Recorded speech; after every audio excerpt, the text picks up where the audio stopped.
Lafa jirtanitti nageenyi keenya sinaa qaqqabu faamilii keenyaa jirra jirtu jechaati.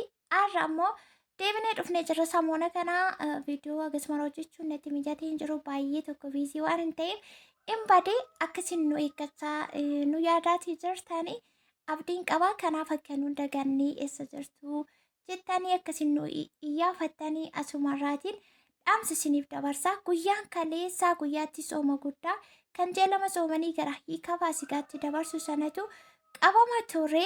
Baga ittiin singahii baga geessanii keessattuu uummata amantaa ortodoksii hordoftan hundumti keessan baga ittiin singahee nama qabu hunda keessan baga ittiin singahee jechaati.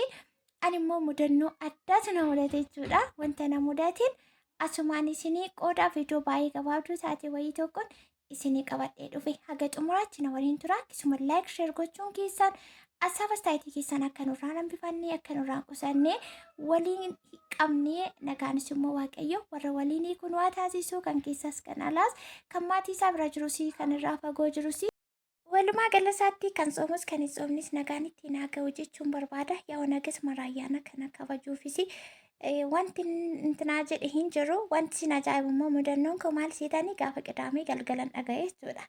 Gaafa qidaamee warayyaana borsoomii qabaa yeroo jedhaan dhaga'e. Egaa yeroo haadha manaa taatanii yeroo faamilii qabaattan maatii wajjin jirtanii namatti hin tolu bululkusus yeroo jedhu asii gibbii keenya keessa immoo ganamni jira. Abbaa manaa fi haati manaa reebanii galanii qofaallee kan jirturtii maatii baay'ifannee jirra. Maalan godhaa jedhee gaafa qidaamee galgala mana keenya dammi hin dhibamu. Warri gammee biyya dammaati waan ta'eef dammaa hin ergu. Achi damma ta'e wayii bulbula achiin booda immoo biddeen tolfachuun shiroo hojjetachuun buna danfifachuun waanuma jiru.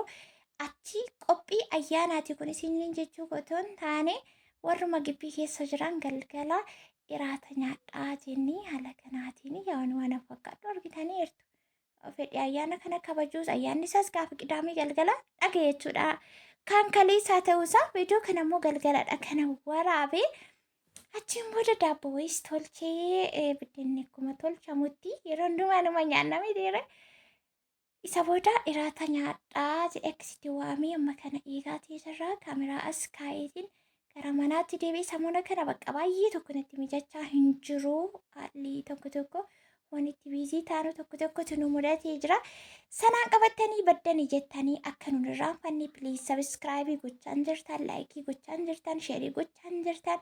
Ammumti seentan jechuudha. Biyyaansi namni 1,000 yeroo ilaale namni 100 laayikii gochaan jiru waan ajaa'ibaati. Amma kanaa nu dagachuun qabdanii achiin booddee dhufanii iraata nyaatanii maal jedhanii amma kana xumurrii jirra jechuudha. Maaliif kaameraa irratti waraabuu hin barbaanne yaa'u nama sodaatanii hagas mana nama rabbashanillee miti warri amma galan tokko immoo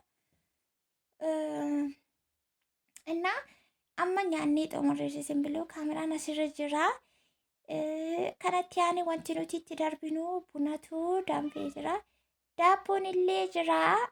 Akkasii guyyaa kaleessaa kanatti dabarsine akkuma isiniin jedhe ayyaana kana kabajuufis duraanis otuma dura dabarsee ageera ta'eyyuu qophiisaa hin qabu. Garummaan ayyaanicha akkam akka ta'eyyuu irraanfadhee gaafa qidaamee galgala keessan dhaga jechuudha. Duqeetii bituu safara keessa daabboo tolchuudhaaf irchoo hidhuu maalii dhora suuqii dhufanii sanuma sanarraa maalidhannaanii borsoomii qabaadhan beektu naan jedhan akkasittiin dhaga'ee jechuudha. Maraafuu kanasti sana waan dhuga waan nyaata waan qophaa waan maal jedhanii shirri guddeedhanii manaamni sondaanii nagaan gaanii nagaan hidhanii nagaanii kun waan tokkodha. Warra soomuufis warra soomniifis warri immoo sooma kana sirriitti qabatanii gara biyya keessanitti galtanii maatii keessan akkasuma mana keessan keessatti dabarsuudhaaf karoora qabdan soomii qabaatti gallaa gannaatti gallaa faasikaatti gallaa waan akkasii karoora akkasii qabna qimamoon.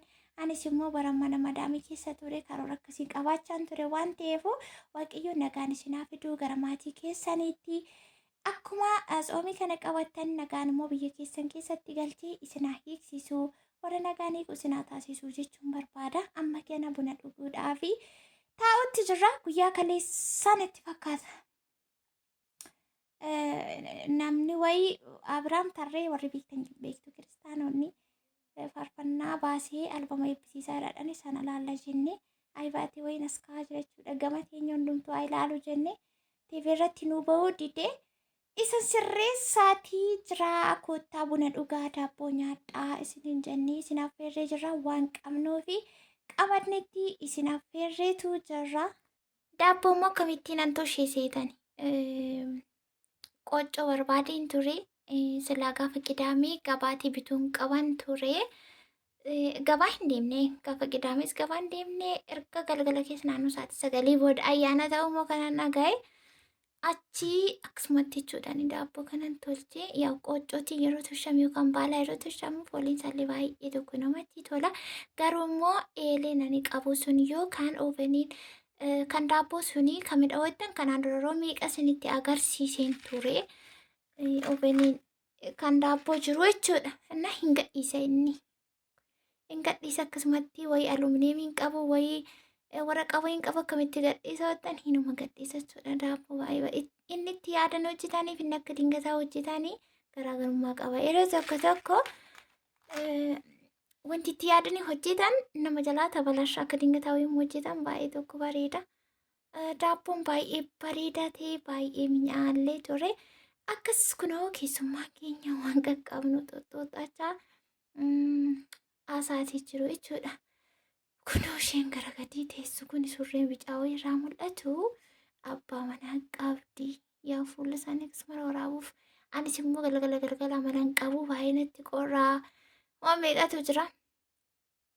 Viidiyoo hojjechuuf akkasuma fedhiin qabaanne xiqqummaaf akkasumallee isiniinis immoo faamilii keenyatti yaadachuuf baga geessan isiniin jechuudhaaf akkasumas jirra isiniin jechuudhaaf waraabee abbaa manaa fi haadha manaatii kanammoo immoo ufanii galanii iyyeenya wal fuunidhanii mushurraadha fuulduratti yoo kam jettu ta'e wal bartuu jennee ta'anaanis akkasuma nama cinquun sirrii miti. Yeroo baay'ee kaameraaroo nama waraabdu akkamittiin nama waraabda jettanii turtaanii fedhii nama malee ani kaameraa nama waraabachuudha.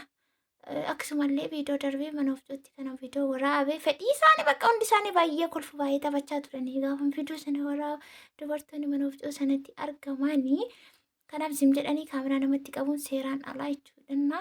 Fedhii namaan alatti viidiyoo nama waraabanii isiniin jechuutii barbaadeeni astuun jabanaa duuba gorteetu jirti. Aaddee fi obbo Gammeen immoo kunoo as taa'aa jiru. Ani galgala birdiliftii irra hin fagaadhu. Akkan firii hin taane akkasumatti nu beektu miti irra hin jiraa mitiira.